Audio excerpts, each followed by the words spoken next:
which is a think win-win mentality. A win-win is the framework of mind and heart that consistently seeks mutual benefit in all human interactions. Win-win means that agreements or solutions are mutually beneficial, mutually satisfying.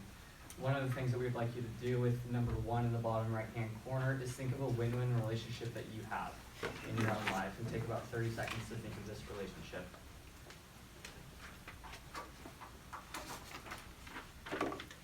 Would anybody like to share or describe what this relationship might look like in your own life?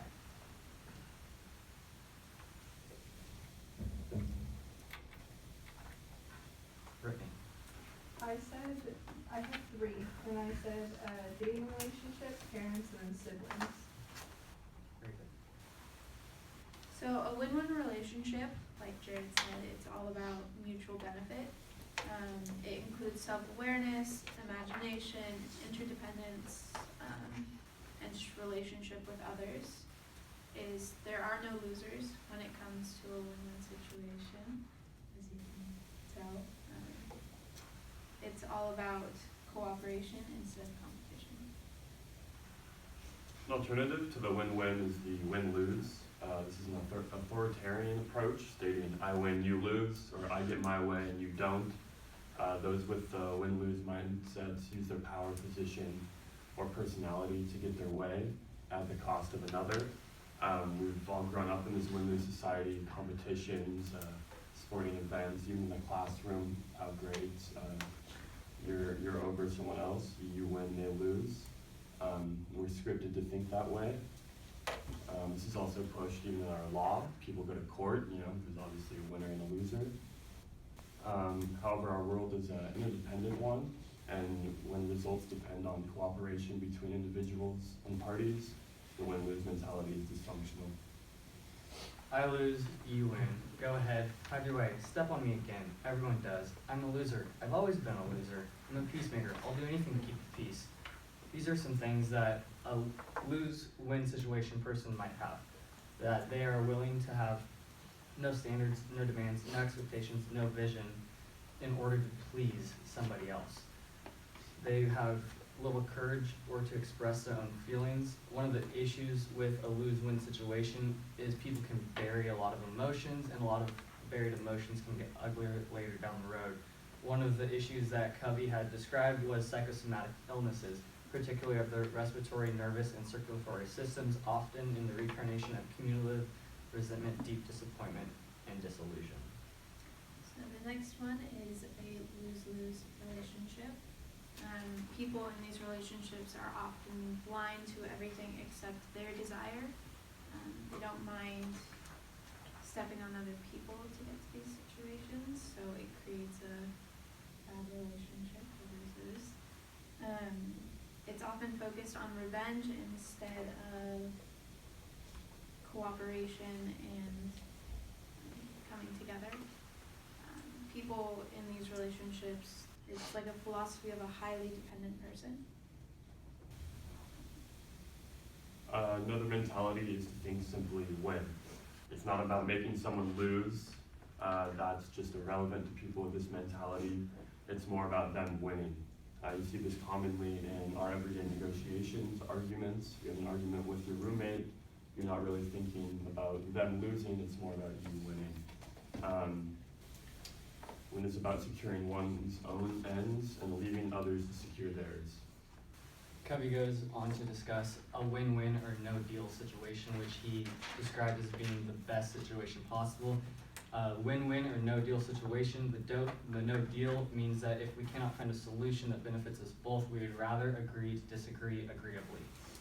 And anything less than a win or win-win in an interdependent reality is a poor second best that would have an impact on a long-term relationship. There are 5 dimensions of a win-win with no deal.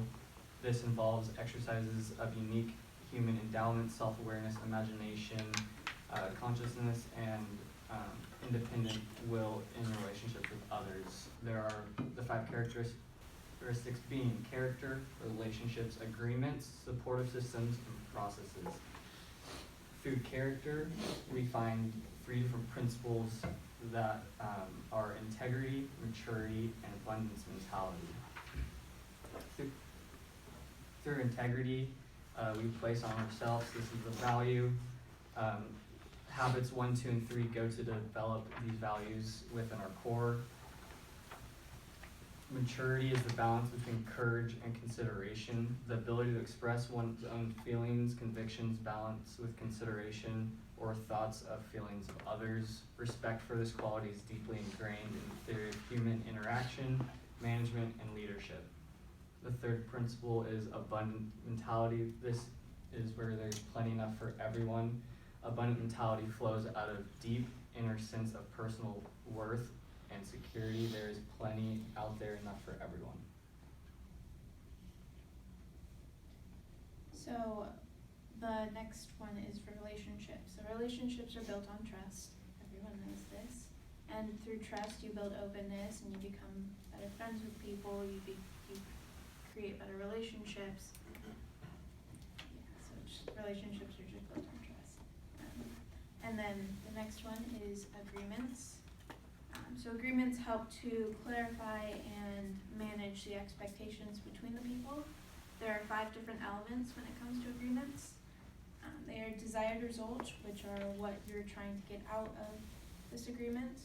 Guidelines, the rules and the parameters by which you're going through this agreement. Resources, what you're using to get to this agreement.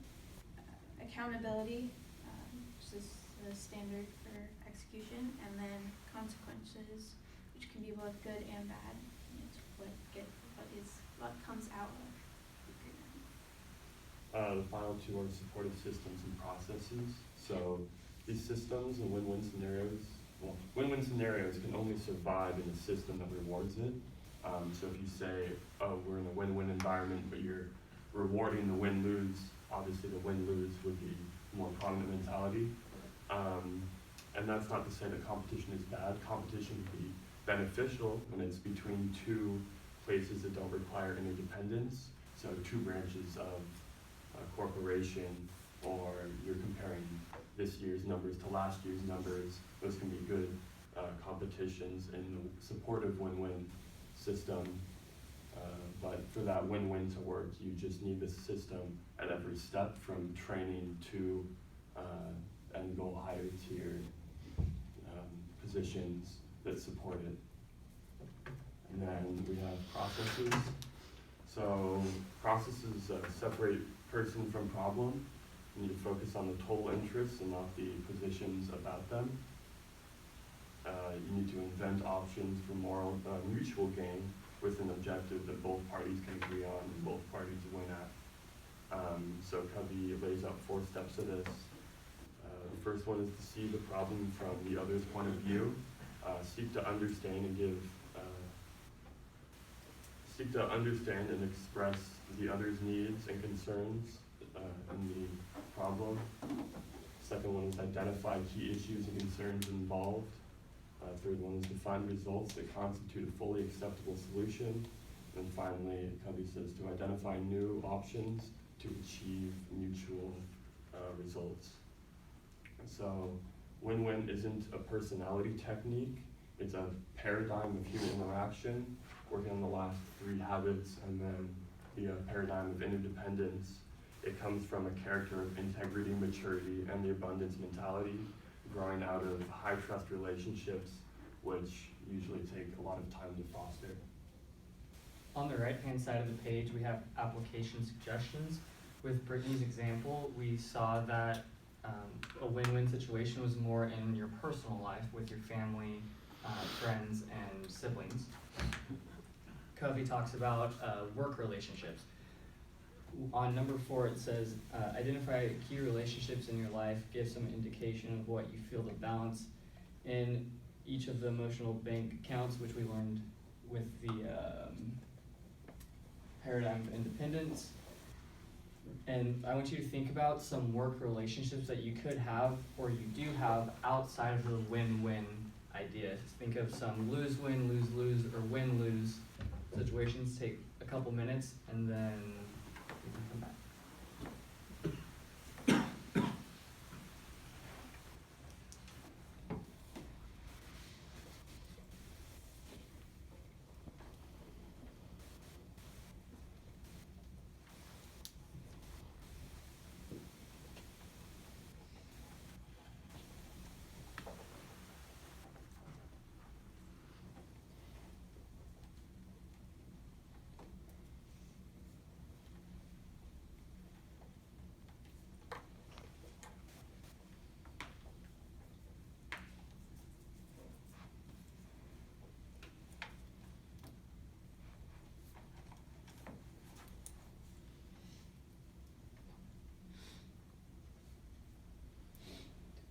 20 more seconds to finish your thoughts.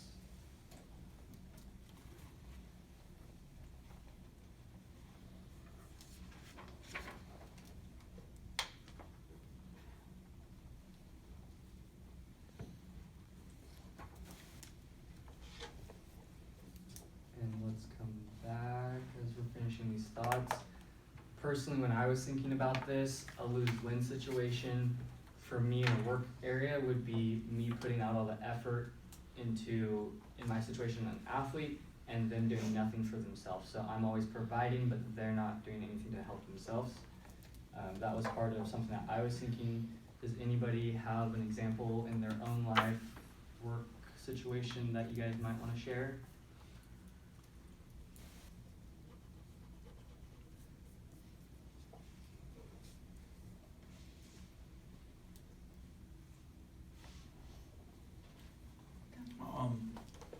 I'm not super sure if it's correct, but like, I guess in my own roommate situation, sometimes I find that I'm like the one that's taking out the trash like a lot more and stuff, and like I'll be like, oh, like he's gone a lot, he's doing this or doing that, and that's kind of like, I'm like, I'll just do it because it's easy for me, but at the same time, it's not really letting him build the habit where it's like, at least half that trash is his, so like, yeah. Which box do you think that falls into for you? I guess that would be lose-win with high consideration and maybe low courage, because I'm like not going up and being like, hey bro, I appreciate if you take out the trash more often, but I am trying to take out the trash, but yeah, that's my thought.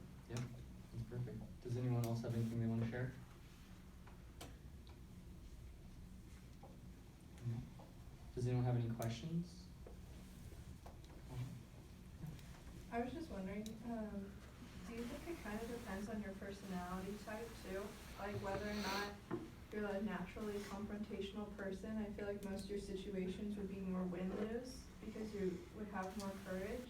Or is it just like depend on the situation? I think it depends on the situation, depending on who's benefiting from it. When it talks about, oh, I'm doing something for you, but are you getting it back? One of the things that he described was the cup. Are you pouring out, or is it getting poured back into you as well? And so if you're always pouring out, you're losing water. But if this relationship's never pouring back into you, then that's going to be a lose-win, because they're getting your water, but you're not receiving anything back, compared to if you're receiving and they're not receiving anything. And I think we all have different relationships that are this way to balance everyone out. I'm not saying it's a bad thing, but certain relationships can become toxic because of it. I also think it is rooted in the personality as well. The scenario changes, but then, I mean, it's deeply rooted in our human interaction, our human character, the integrity and maturity, and the mentality we carry. So yeah, our personality would affect the mentality we go into. Any other questions? If you guys could summarize like one main takeaway that you hope we get out of this habit, what would that be?